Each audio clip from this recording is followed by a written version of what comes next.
So hey guys, I'm here with Toke Kruse. How are you, Toke? I'm fine, thanks. Awesome. Welcome to the Leadership Geniuses show.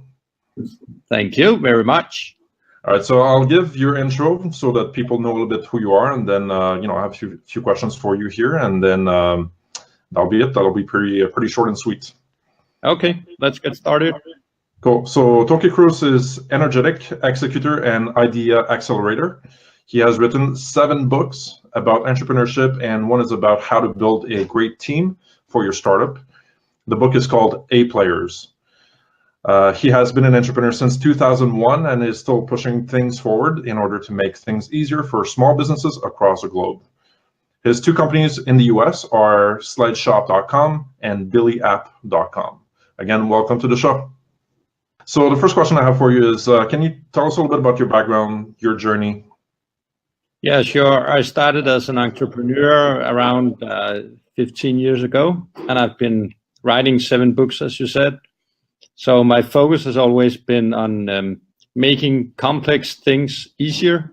So that's why I built the accounting software called billyapp.com, because I know a lot of entrepreneurs, they have troubles, or they don't think financial stuff is interesting or it's necessary to focus on. So I made this program, and it's made for entrepreneurs and startups. So yeah, and today I live in Denmark, but I used to live in San Francisco for around 4 years. What motivated your switch back to Denmark? I got a son here in Denmark. Okay, that's good reason. Not bad. I gotcha. How did you like living in San Francisco?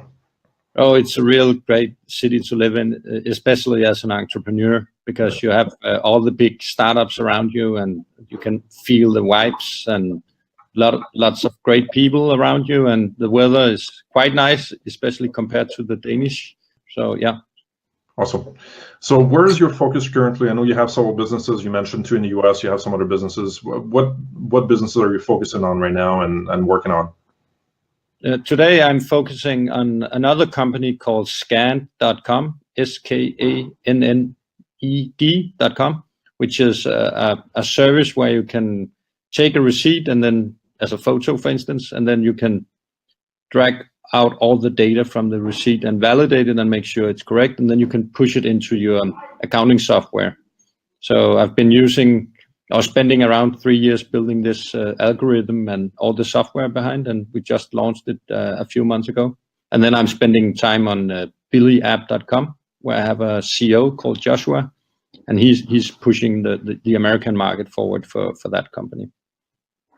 So is it fair to say that you go and build a new business, and then you put the right people in place for them to run it, and then you go on to the next project, build something else? Is that pretty much your approach? Or? Yeah, my approach is to get an idea and set a team, make some kind of a proof of concept, and when I've done that, then I'm finding a CEO to keep growing the business on a regular basis. Right. Okay. So far, what have been your biggest failures, and also the lessons that you took from those failures? I think the biggest failure is to build things very big from the beginning. So when we started building Billy, we wanted to build a big ERP system or a big accounting software product, and it just took too much time. So instead of having a MVP in the market, then we just waited too many years in order to launch. So my learnings from that experience is to make smaller products in the beginning, and then get some experience with your core customers, and then from that point you can build upon that. So I guess that's the biggest failure, to start something too big instead of starting small. And then you can of course think you have the big thoughts and your dreams, but start small and then think big, and then you can build upon that. So are we talking about like doing an MVP, minimal viable product, minimal features, validating with your customers, and then adding features based on what they say? Yeah. Pretty much. Okay. All right, let's move on to the next question. What have been your biggest successes? I guess one of them is SlideShop. So I started SlideShop at a time where there wasn't very much competition on the AdWords. So it was easy to start it, and it went very quickly to a company that was performing very well. So today the AdWords are expensive. So now our business model has changed into a SaaS model. So we have some kind of recurring revenue. But in the beginning, we grew that company at a quickly pace, and we couldn't do it today. But at that time, it was a big success for me to build a company in quite a few months, and then even make it bigger after that. So, yeah. What would you say are your top 3 pieces of advice for in regards to leadership? I think the first thing is you need to be true to yourself, so you can be true to others. So you have to be the person who is some kind of an inspiration for the rest of the team. So you have to be some kind of a visionary person in order to build a team upon that vision. So the first thing is to be very visionary and to be the idea generator and the person who's pointing the direction for the company. Besides that, you have to be persistent in the way you build the business, because you will meet a lot of bumps on your way, a lot of mountains you have to climb. And again, if you are the person who is in front of all the others, then you can show the way.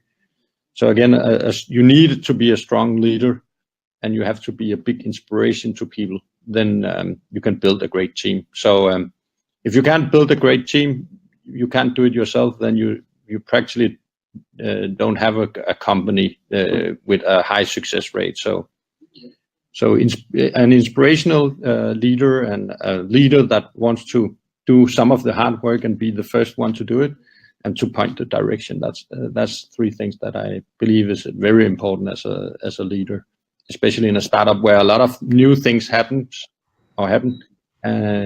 So a lot of unknown things, you have to try to test them, and it's better to put your own hands in the fire instead of others, and then show them that you have some kind of solution to the problem. What would be your call to action for people watching this video? What would you like them to do? Depending on their situation and depending on their startup, but they need to focus on how to build a very strong team. So if you can build a strong team, you can succeed easier and in a better way. So I've always focused on the people around me, and I always make sure that I have people around me that are clever than me in some areas. And the combination of a lot of different people and a lot of different views make the very good product, or the best product. All right, Toke, thank you so much for taking the time to do this. I know you're a very busy guy, and I'm sure you're going to go on to keep working or have a good night. But thank you so much. Yeah, you're welcome. All right, talk to you soon. Talk to you soon. Cheers. Bye. Bye.